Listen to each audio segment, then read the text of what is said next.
Hello everyone, কেমন আছো তোমরা সবাই? আশা করছি প্রত্যেকে ভালো আছো। আমরাও ভালো আছি। মেয়ে তো স্কুলে গেছিলো, স্কুল থেকে বাড়িতে আসার পরে স্নান করে ওকে শুইয়ে দিয়েছি। এখনও ঘুমোবে, বিকেলে আন্টি যখন আসবে তখন আবার পড়তে বসবে। আমার ঘরের কাজ সব কমপ্লিট হয়ে গেছে, সেটাই তোমাদের সাথে শেয়ার করছিলাম। ঘর মোছাও হয়ে গেছে, সব কিছু হয়ে গেছে। এসিটা চালালাম না, এমনি ফ্যান চালিয়ে আর অন্ধকার করে দিলাম আর কি, দুপাশে পর্দা দিয়ে দিলাম। আসলে কি বলো তো, জানলা খোলা থাকলে ও কিন্তু সহজে ঘুমায় না, আর একটুখানি ঘরটা অন্ধকার করে দিলে তবে কিন্তু ঘুমায়। আর দেখো, এই মানি প্ল্যান্ট গাছটায় জলটা পাল্টাতে হবে, এই গাছটায় জল পাল্টালে তবে কিন্তু গাছটা বেশ ভালো থাকে। আর মেয়েদের পড়ার ঘরটাও আমার গোছানো কমপ্লিট হয়ে গেছে। আর বড় মেয়ে তো স্কুলে গেছে, ও আসবে বিকেল 5টায়। আর এই ঘরের অবস্থা বীভৎস খারাপ, কোনো রকমভাবে ভাঁজ করে রেখেছি। আলনাটা আরও সুন্দর করে একদিনকে গোছাতে হবে। আসলে কি বলো তো, মানে সংসারের কাজের সাথে না পেরে উঠি না। দুই মেয়ে দুই রকম টাইমে স্কুল, দু রকমভাবে টিফিন দেওয়া, দু রকমভাবে পড়ানো, মানে কি বলবো, তোমরা যারা সংসারের মধ্যে ডুবে আছো তারা তো জানোই, আলাদা করে আর কিচ্ছু বলতে হবে না। ওইদিকে ওই যে বর চলে গেল, আর এইদিকে দেখো পুজো পুজো ওয়েদার, কি সুন্দর দেখো মেঘটা। তো না শেয়ার করলে তো আর পারলামই না। পুজোর কিন্তু এখনও কেনাকাটা স্টার্টই করিনি, তবে খুব শীঘ্রই স্টার্ট করে দেবো। তো এই ঘরটাও তো কোনো রকমভাবে গোছালাম। একদিন বললাম সময় করে সুন্দর করে আলনাটাকে গোছাতে হবে। এখন যদি আমি সব জামা কাপড় নামাতে বসি, তাহলে কিন্তু সময়ের মধ্যে মেয়ের দুপুরবেলার খাবারটা আমি খাওয়াতে পারবো না। এদিকে রান্নাটাও কিন্তু বাকি রয়েছে। মাছ ফ্রিজে এনে রাখলো, কারণ তক্ষুনি রান্নাঘরে যাব না জন্য। আর মাছটা ঢাকা দিয়েও রাখিনি, ফ্রিজে এমনিই রেখেছি, কারণ এক্ষুনি মাছটা কাটবো। আর আজকে এনেছে চিংড়ি মাছ। সকালবেলা ব্রেকফাস্টে ছিল রুটি তরকারি, আর সাথে ছিল একটা আপেল। আর মেয়েকেও সেটাই দিয়েছি, আমরাও সেটাই খেয়েছি। আর ভাতও করে মেয়েকে খাইয়ে দিয়েছি। ছোটো মেয়ে বললো ভাত খাবে না, তো ওকেও কিন্তু রুটি দিয়েছি। আজকে আর টক দইটা কেউই খায়নি, তো পরে আবার আমাকেই খেতে হবে। আর একটা জায়গায় আমার যাওয়ার আছে, সেটা এক্ষুনি বলছি না কোথায় যাব না যাব, সবটাই ভিডিওতে তোমরা দেখতে পাবে। এই দেখো ফ্রিজে মাছটা রয়েছে, তো এই মাছটা এক্ষুনি বের করে নেব আর কেটেও নেব।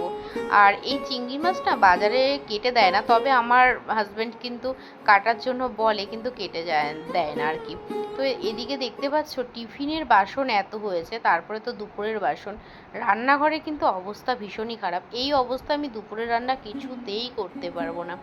সব কিছু আমাকে ক্লিন করে তারপরে দুপুরের রান্নায় হাত দেবো। আর এইদিকে দেখো, বারবার করে এসেও দেখছিলাম মেয়ে ঘুমাচ্ছে কিনা। যদি না ঘুমায় তাহলে কিন্তু বিকেলবেলা আন্টির কাছে কিছুতেই পড়তে বসতে পারবে না, তখন ওর ঘুম পেয়ে যাবে, পড়াটা শুধু শুধু কামাই হবে। সেই কারণে কিন্তু এসি চালিয়ে দিলাম, আর একটু আদর করে বললাম যে তুমি ঘুমিয়ে পড়ো, বিকেলে কিন্তু চকলেট দেবো। আসলে এইটা কোনো ঘুষ নয়, এমনি আর কি বলি। অনেক দিন কিন্তু ওদেরকে চকলেটও কিনে দেওয়া হয় না, তো ভাবলাম দেবো জন্যই কিন্তু বললাম। আমি কোনো ঘুষ দিয়ে বাচ্চাদেরকে পটিয়ে কোনো কিছুই করি না। যা করি যে এটা তোমাকে করতেই হবে এটা বলেই করি, কারণ লোভ জিনিসটা কখনোই ভালো না। আর সব কিছু ঘুষ দিয়ে হয়ও না, তাই না?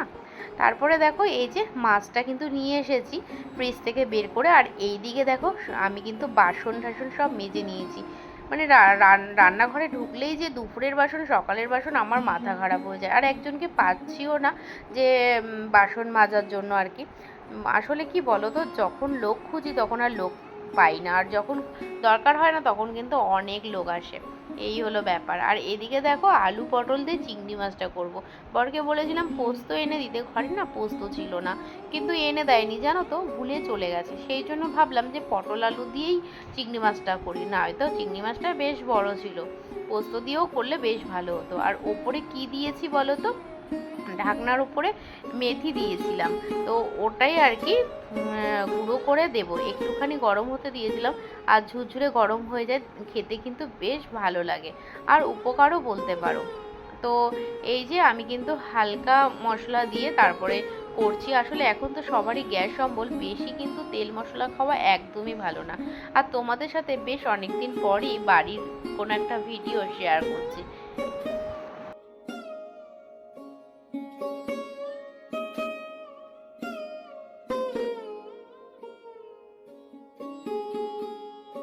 রান্না বসানোর আগেই কিন্তু মাথায় হেনা দিয়েছিলাম, সেটা তোমাদেরকে দেখানো হয়নি। আর এদিকে রান্নাও হচ্ছে আর এদিকে হেনাটাও শুকিয়ে যাচ্ছে, এই আর কি। আর এখানে দেখো ঝিঙা কেটে নিয়েছি, ঝিঙাও ভাবলাম পোস্ত দিয়ে করব, কিন্তু সেটা আর করতে পারিনি, পোস্ত একটুকু ছিল না যে করব।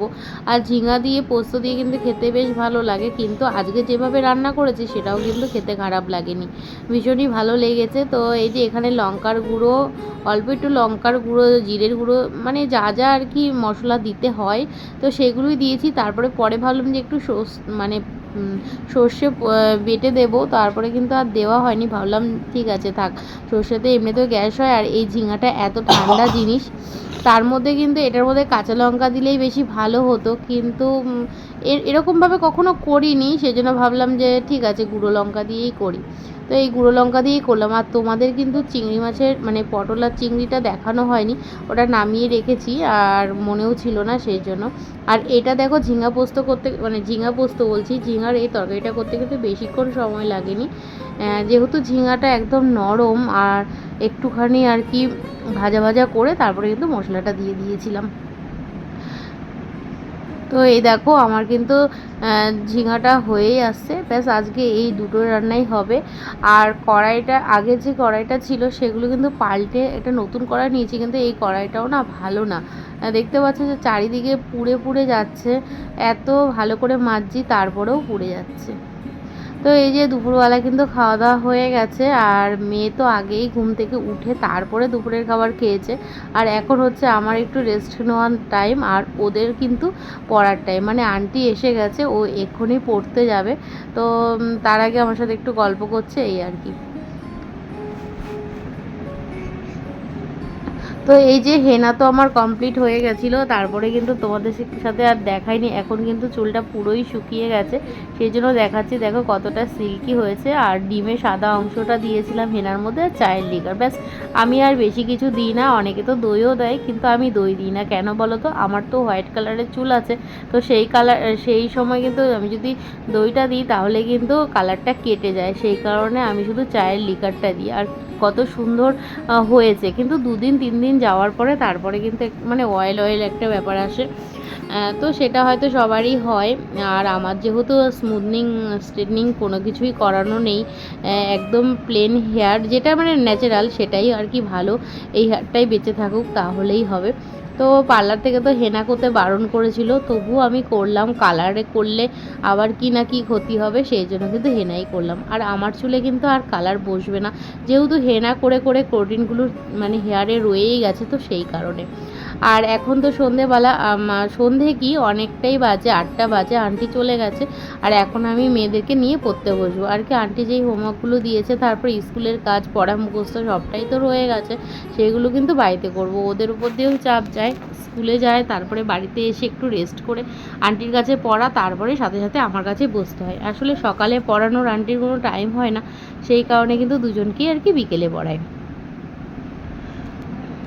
তারপরে জানো তো এই পপকর্নটা দোকানে ছিল না, আর আমি এই পপকর্নটা খেতে ভালোবাসি, তো মেয়েকে বললাম যে নিয়ে আয়, 10 টাকা দাম নেয়, পপকর্নটা খেতে কিন্তু ভীষণই ভালো লাগে, তো 3জন মিলেই পপকর্নটা খাচ্ছিলাম।